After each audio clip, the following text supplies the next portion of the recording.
Foreign Minister Sergey Lavrov's comment for the media on the outcomes of the Russia-India Summit, Moscow, July 9, 2024. Prime Minister of India Narendra Modi's state visit to the Russian Federation at the invitation of Russian President Vladimir Putin has come to an end. Yesterday, the leaders spent a lot of time together in an informal atmosphere and discussed almost every item on the agenda. Today, this time with the participation of the delegations, they reviewed in detail the entire range of bilateral issues. We have ambitious plans. A lot has been accomplished, and an excellent foundation has been created. During the ceremony of awarding Narendra Modi with an Order of St. Andrew the Apostle, the President of Russia and the Prime Minister of India outlined the key areas of interaction and underscored the commitment to deepen it across all spheres without exception, including the economy and the political dialogue, and humanitarian, cultural, sports, and educational ties, as well as military and military technical cooperation.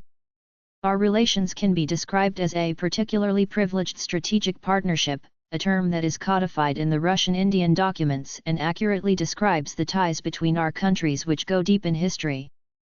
At a time when India was fighting for independence, the Soviet Union was among the first to recognize a new, young state with a deep, long, millennia-long history and civilization.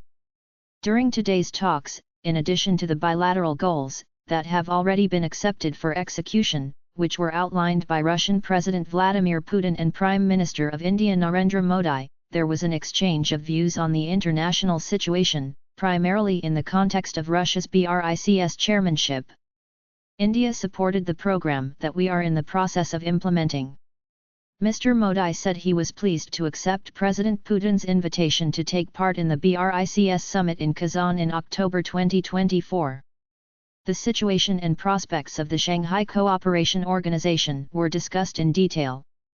The parties reiterated that this format was a top priority for Moscow and New Delhi. The participants discussed cooperation in the G20, where Brazil currently holds chairmanship, and India performed these functions in 2023. They discussed how at the G20 summit in New Delhi the Indian presidency with the support of Russia, China and other global majority countries prevented the Ukrainianization of the G20 agenda, which the United States and its allies insistently sought to achieve. The New Delhi Declaration provides an objective geopolitical overview with account taken of all factors and with the emphasis on the fact that any conflict that in one way or another affects the global economy as well as unilateral sanctions should be considered in a balanced manner, not to the detriment of the basic G20 agenda which focuses on working out arrangements to promote the global economy and the monetary system, and to prevent crises in these critically important areas. We discussed interaction in the United Nations. India is one of the most active UN members. Our positions in the UN overlap. New Delhi votes for all Russian initiatives, including the one on condemning the glorification of Nazism, preventing an arms race in outer space, and ensuring international information security, to name a few. Russia has reiterated its position in favor of supporting India's candidacy for a permanent seat on the UN Security Council in case a decision to this effect is made in principle, which requires a substantial majority, almost a unanimous vote of the UN General Assembly members.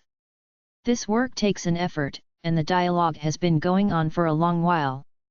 Our position in favor of the candidacies of India, Brazil, and the African group remains unchanged. We believe the West should not be accorded additional seats, either permanent or non-permanent. It is overrepresented in this key body as it is. The visit confirmed the commitment of the leaders of both countries on comprehensive promotion of the particularly privileged strategic partnership. Specific goals have been outlined, and we will provide updates about the efforts to fulfill them.